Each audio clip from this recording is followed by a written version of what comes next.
Sigamos. Presten atención porque esto no es complicado.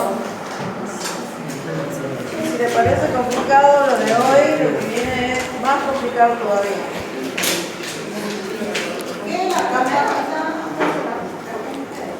Bueno, potencia secundaria. La potencia secundaria está formada por los factores de coagulación. Los factores de coagulación se sintetizan en el hígado, a diferencia de plaquetas que se producían en la médula ósea.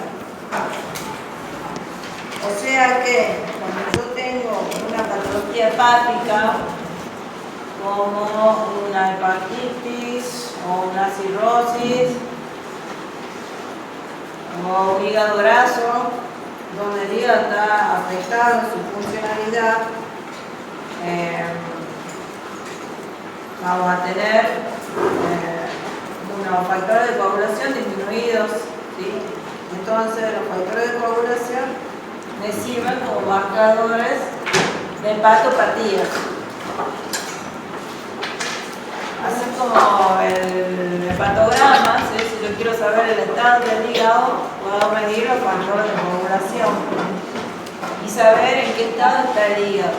O sea que una persona con hepatopatía tiende a tener problemas de coagulación, o sea, problemas de sangrado, porque los factores de coagulación están disminuidos. Bueno, eso es más informativo. Entonces, los factores de coagulación son 13 y son proteínas que circulan en el plasma de forma inactiva. Porque yo les dije en la primera clase que la hemostasia mantiene la fluidez de la sangre. Entonces, si los factores de coagulación circularían en forma activa, toda la sangre estaría coagulada dentro de los vasos sanguíneos, lo cual es incompatible con la vida. Entonces, los factores circulan de forma inactiva. Y esa forma inactiva de los factores se llama simógeno. ¿Sí? Es forma inactiva. Cuando los factores se activan, los factores se ponen con números romanos, ¿cierto? O sea que tienen que saber los números romanos. No se puede usar. ¿Profe, qué sería el simógeno? Es la forma inactiva del factor de coagulación. Una preenzima. Se llama simógeno. No se puede usar el factor de coagulación con los números que nosotros conocemos latinos, porque su nomenclatura internacional es el número romano. Cuando el factor de coagulación está activo, se pone la A chiquita, digamos factor 10A, significa que ya está activado.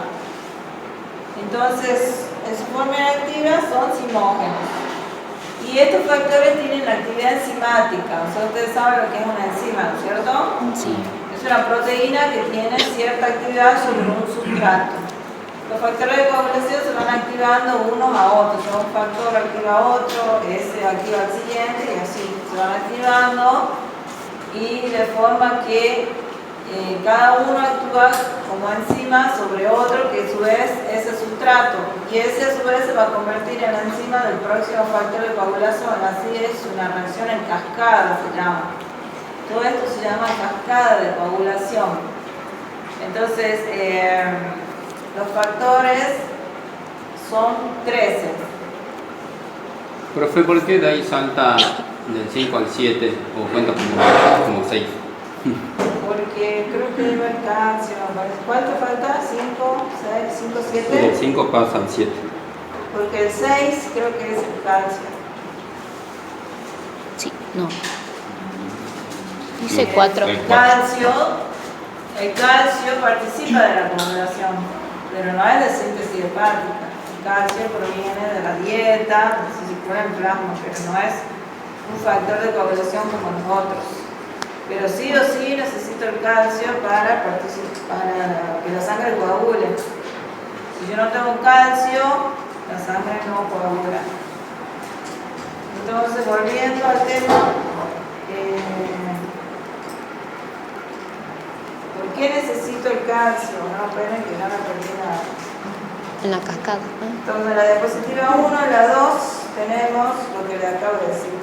Toda esta cascada de coagulación, la finalidad es convertir el fibrinógeno en fibrina.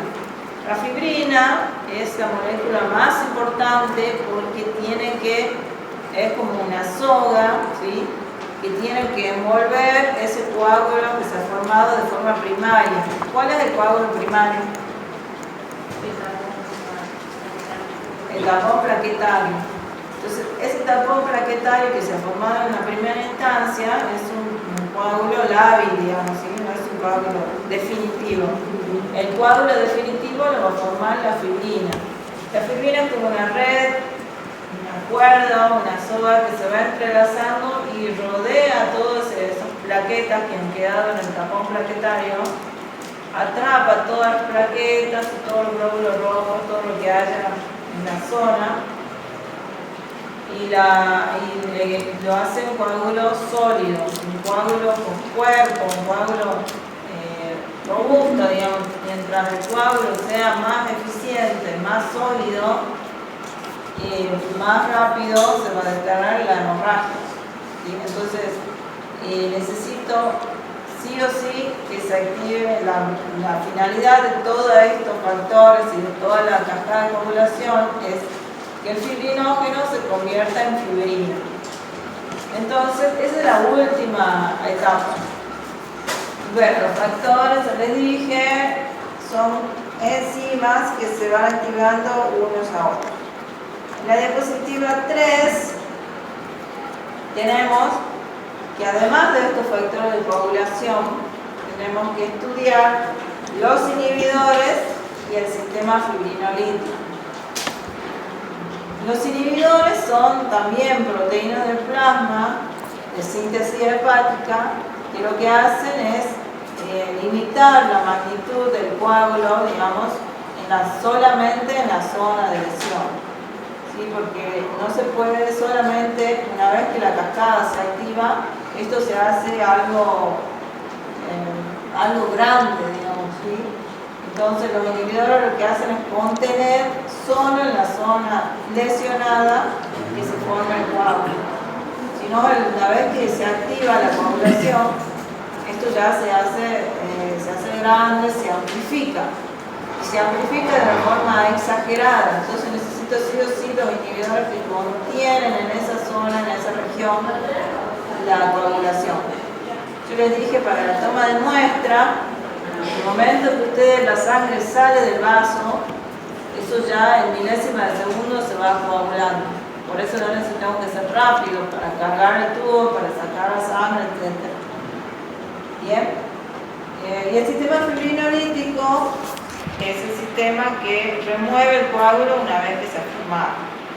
Una vez que el coágulo se ha formado, no se queda ahí porque eso tiene que removerse para que el tejido quede totalmente reparado como si nada hubiera pasado. Eso lo veremos en la próxima. Entonces, en la hemostasia se puede definir como un equilibrio. ¿Sí? Tiene una balanza entre el coágulo y el sistema fibrinolítico. Eso tiene que estar en equilibrio, porque si ese equilibrio se desplaza hacia la coagulación o hacia la fibrinólisis, tengo patologías de sangrado o tengo patologías trombóticas. ¿Sí? Entonces, eso tiene que estar en equilibrio. ¿Y por qué tenemos que recordar siempre la balanza? Porque después vamos a ver las patologías donde el equilibrio se desplaza hacia un lado o hacia el otro y tenemos todas las enfermedades de la hemostasia. Y nosotros tenemos que conocer esas enfermedades porque en esas enfermedades interviene el laboratorio, o sea, intervienen ustedes.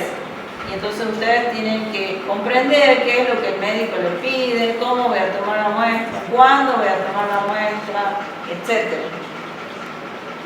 Entonces, no se olviden nunca de esa balanza. Bueno, en las 5 tenemos lo que les dije, que los factores se sintetizan en el hígado y van circulando de forma inactiva. Y tenemos que los factores de coagulación son proteínas con carga negativa.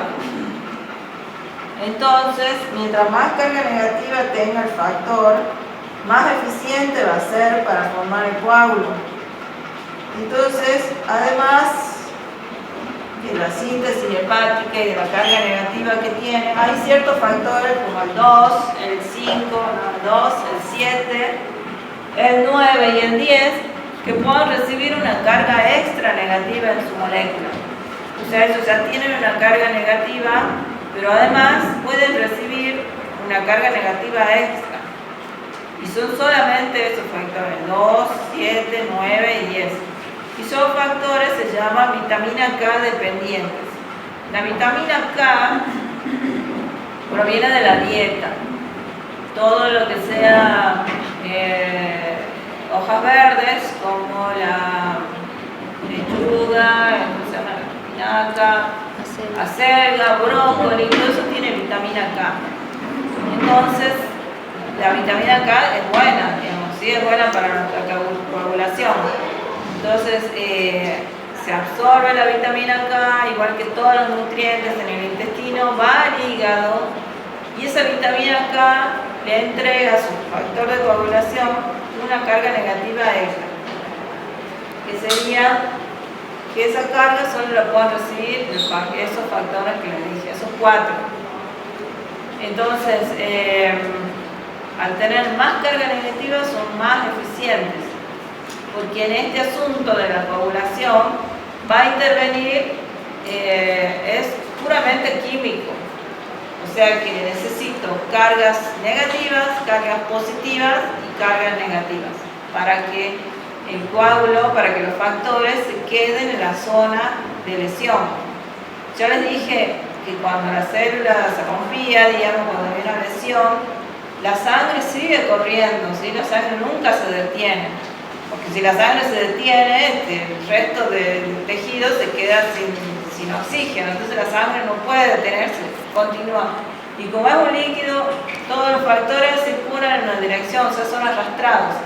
Para que los factores se queden en la zona lesionada y actúen y se activen, necesito un soporte.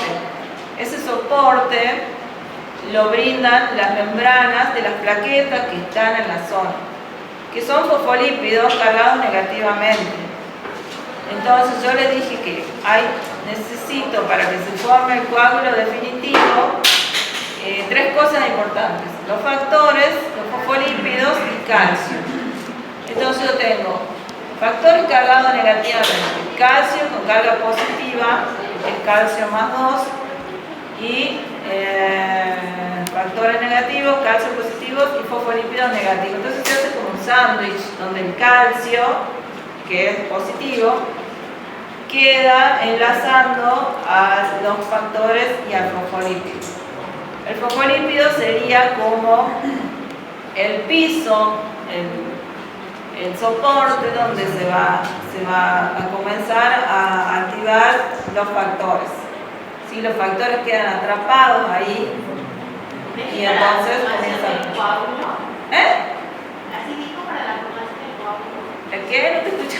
Para la formación del coágulo. Sí, para la formación de coágulo. Entonces las membranas de las plaquetas aportan lo que es el fosfolípido cargado negativo, junto con el calcio que estaba en el plasma y el factor cargado negativo, hacen ahí la reacción sándwich para que los factores queden atrapados y no sean arrastrados por el torrente sanguíneo. Esto tiene que ocurrir en milésimas de segundos. ¿De cada estado se queda? El calcio circula en el plasma, viene de la dieta, O sea, cuando se va formando el coágulo.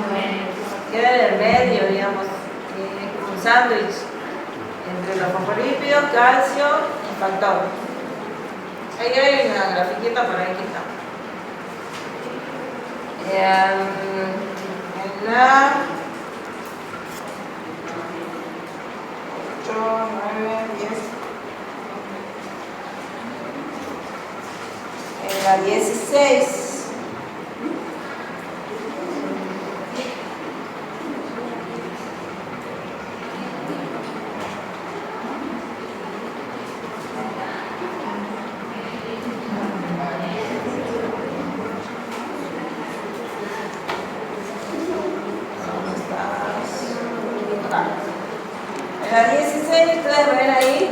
membranas. ¿Sí? El modelo de membrana. Esta membrana es fosfolípido, viene de la plaqueta.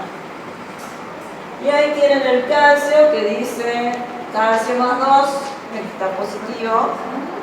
Y todos los factores que están ahí activándose sobre esa membrana. Entonces, volviendo al ciclo de la vitamina K, la vitamina K me sirve a mí para reforzar la carga negativa de esos 4 factores de coagulación, que son el 2, el 7, el 9 y el 10. Ellos toman de la vitamina K una carga negativa extra para ser más eficientes. Bueno. Igual esto de la vitamina K lo vamos a volver a ver cuando veamos anticoagulantes. Así que ahora lo vemos así como introducción. Luego, en la diapositiva 9, ya les dije, cuando los factores se activan, se pone el sufijo A. O sea, factor 2A, factor 8A, etc. En la 10 está el cuadrito donde están todos los factores menos el 6. En la 11, también esto que ya le hablé. En la 12 está la llamada cascada de coagulación. Y ahí tenemos que, para una manera didáctica, se ha dividido entre vía extrínseca, vía intrínseca y vía final común. La vía extrínseca, que es la que está en azul, es la más sencilla y es la más importante, digamos. A medida que transcurre el tiempo se va investigando más y más y se descubre que la vía extrínseca es la más importante. Y es la más sencilla porque para la vía extrínseca solo tengo que estudiar el factor 7 y el factor tisular. Bien, el factor tisular se libera de la célula que está dañada, se libera de la célula rota. En la hemostasia primaria habíamos visto que cuando la célula se rompía, expone el colágeno y expone el factor de von Willebrand. Entonces eso atrapa las plaquetas. Pero como la célula le avisa a los factores de coagulación que hay algo que hay una lesión, porque del citoplasma de la célula rota se libera el factor tisular a la circulación. Entonces ese factor tisular sale a la sangre y se une al factor 7 y lo activa. Entonces el factor 7 pasa a ser factor 7A, activado. Esos dos forman un complejo y activan el factor 10. El factor 10 pasa a ser factor 10A. Entonces la vía extrínseca es solo el factor 7 y el factor tisular. Solo dos elementos. El factor 10 ya pertenece a la vía final común. Entonces lo que tenemos en azul es la vía extrínseca. Ahora vamos a la parte verde, que sería la vía intrínseca. La vía intrínseca es un poco más compleja, pero como les dije, es menos importante, es más tediosa, ¿sí? Porque necesitamos dos moléculas extras que no son factores de coagulación, pero que son moléculas que aportan cargas negativas. Yo ya les dije que los factores necesitan un soporte, ¿sí? Necesitan algo en que apoyarse para activarse. Entonces, esas moléculas de carga negativa son los quininógenos de alto peso molecular y las precalitreínas. Son proteínas del plasma que también son cofactores que ayudan, digamos, a que los factores se vayan activando. Y son proteínas grandes y tienen una alta densidad de carga negativa. Entonces, lo único que hacen es, en la fase de contacto, que se llama, es activar el factor 12 para que el factor 12 active al 11 y el 11 active al 9. ¿Sí? Ahí, como les dije, se van activando unos a otros. En la vía intrínseca tenemos más factores en un principio. ¿Sí? Tenemos el 12, activa el 11 y el 11 activa el 9. Y el 9, para hacer esta cascada, tiene tiene que adquirir, tiene que ser en milésima de segundo, ¿sí? Tiene que amplificarse, ¿sí? Tiene que ser grande, tiene que ser así como en milésima de segundos. Un factor no es que un factor activa a otro, sino que esto se amplifica y esos mismos factores se van activando unos a otros de manera simultánea. ¿Qué significa que se amplifican? Que se tienen que activar muchas moléculas de protrombina al final, ¿sí? Millones de moléculas de protrombina para que puedan convertir fibrinógeno en fibrina. Entonces, para que eso ocurra y se activen muchas moléculas a la vez, necesito que la cascada sea amplia, digamos, sea grande, se amplifique, ¿sí? Como dice la palabra, amplificar. Los factores a su vez se van activando unos a otros y retroalimentándose, porque necesito que esto sea rápido y mucho. Y mientras más moléculas de protrombina se activen y conviertan más fibrinógeno en fibrina, más rápido vamos a contener la hemorragia o vamos a reparar el tejido que está lesionado. Entonces, la vía intrínseca, para que esa amplificación ocurra, tenemos que el factor estaba en la vía intrínseca. El factor 9, que ya está activado, junto con el factor 8 activado, fosfolípidos y calcio forman un complejo que se llama tenasa. ¿Y por qué se forma un complejo? Digamos? ¿Por qué viene el 8 así de la nada y se une al 9 y forman un complejo? Digamos, para que esto sea todavía más eficiente, ¿sí? Entonces, por eso forman un complejo. El 8 y el 5 se llaman cofactores, pero en realidad son cofactores porque lo que hacen es ayudar a que la cascada sea más eficiente. Así como los fosfolípidos, como el calcio, son cofactores, digamos, ayudan a que esto sea más eficiente.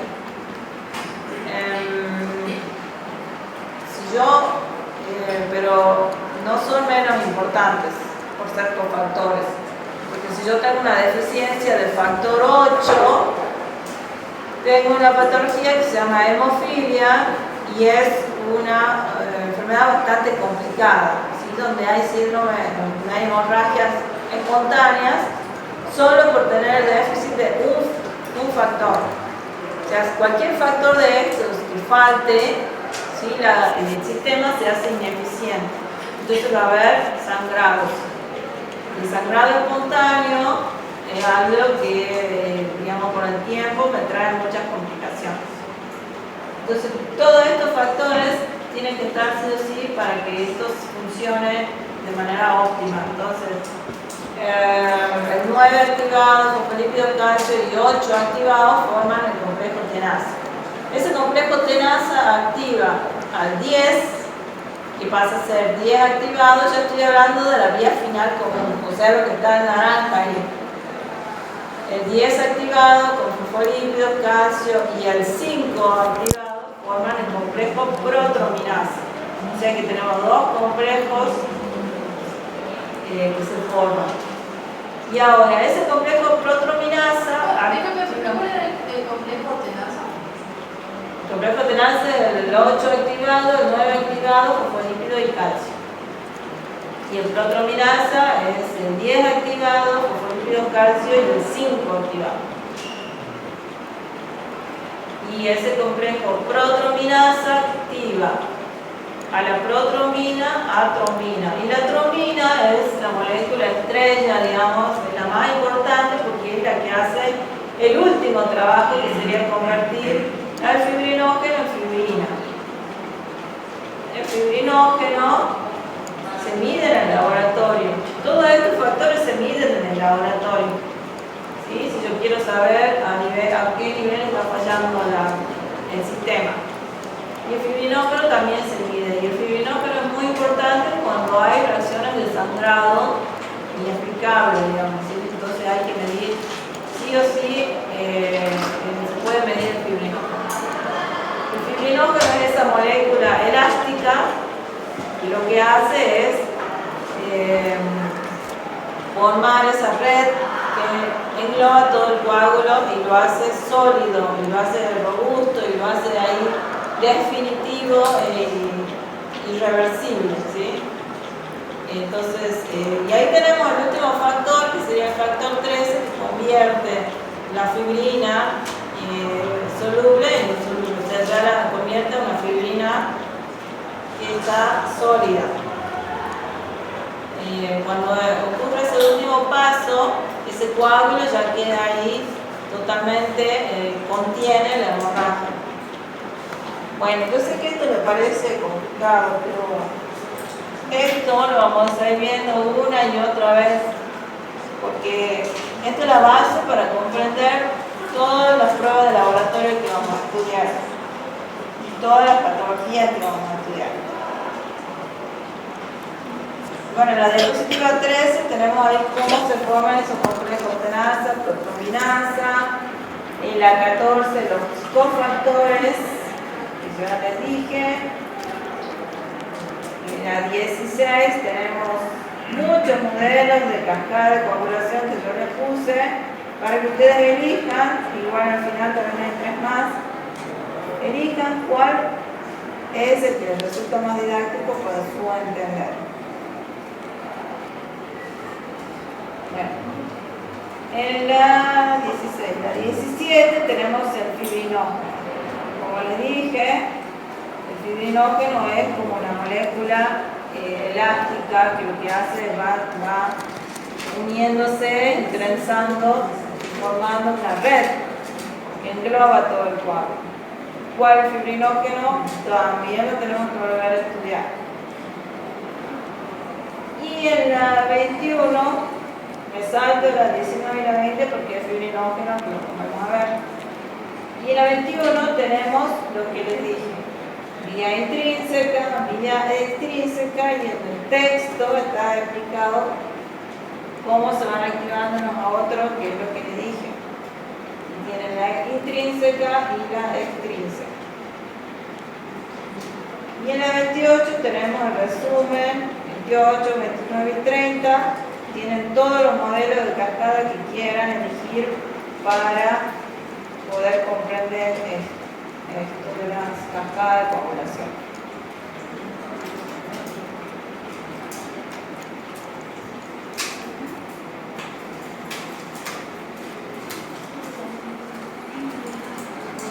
Bien. ¿Preguntas?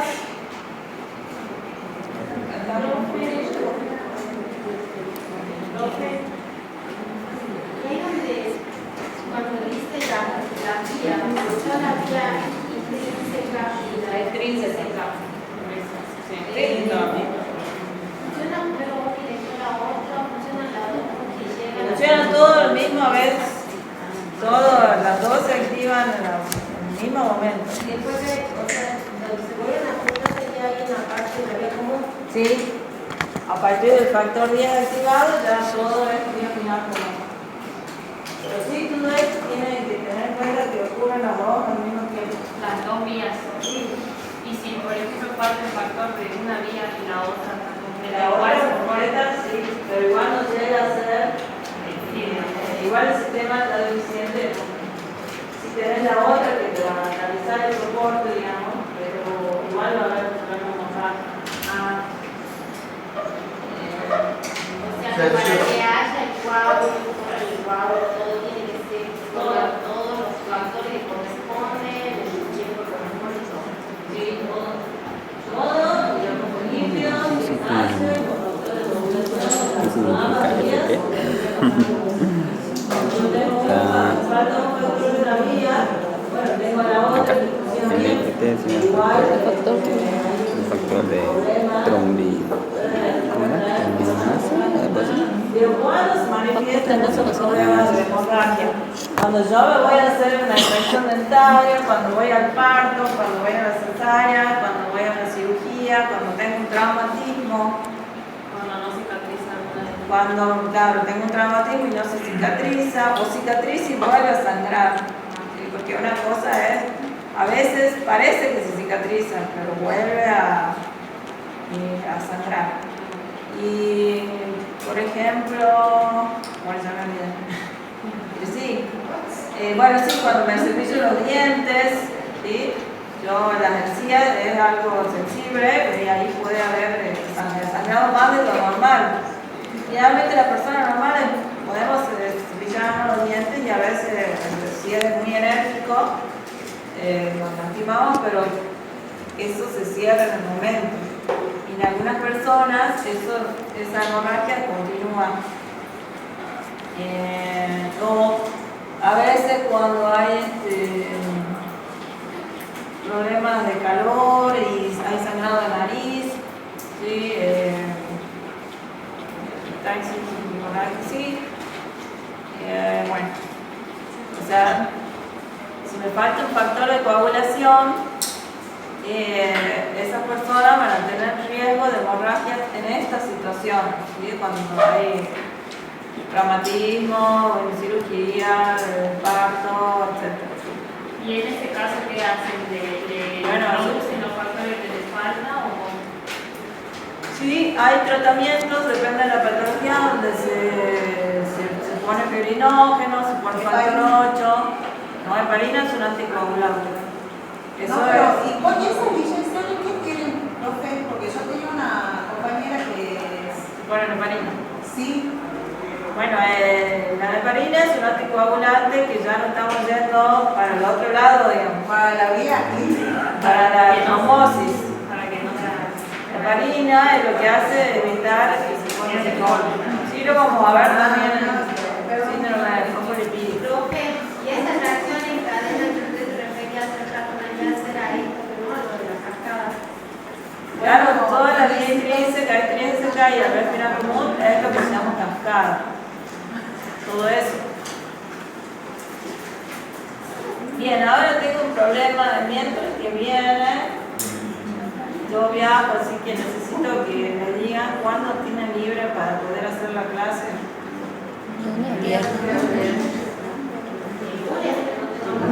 Lunes o viernes.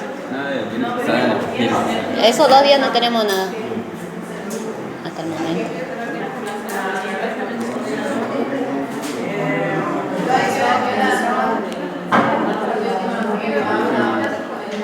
¿Con la seña?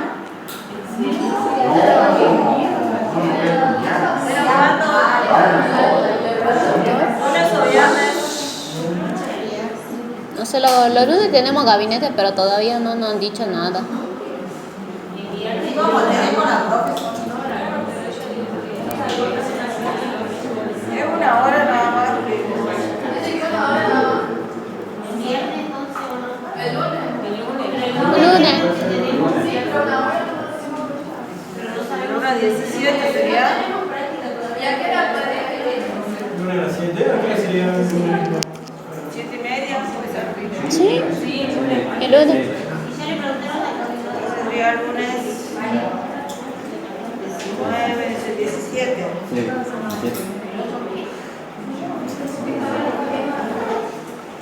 Que no pueda venir el lunes, puede venir el martes, que es la otra comisión.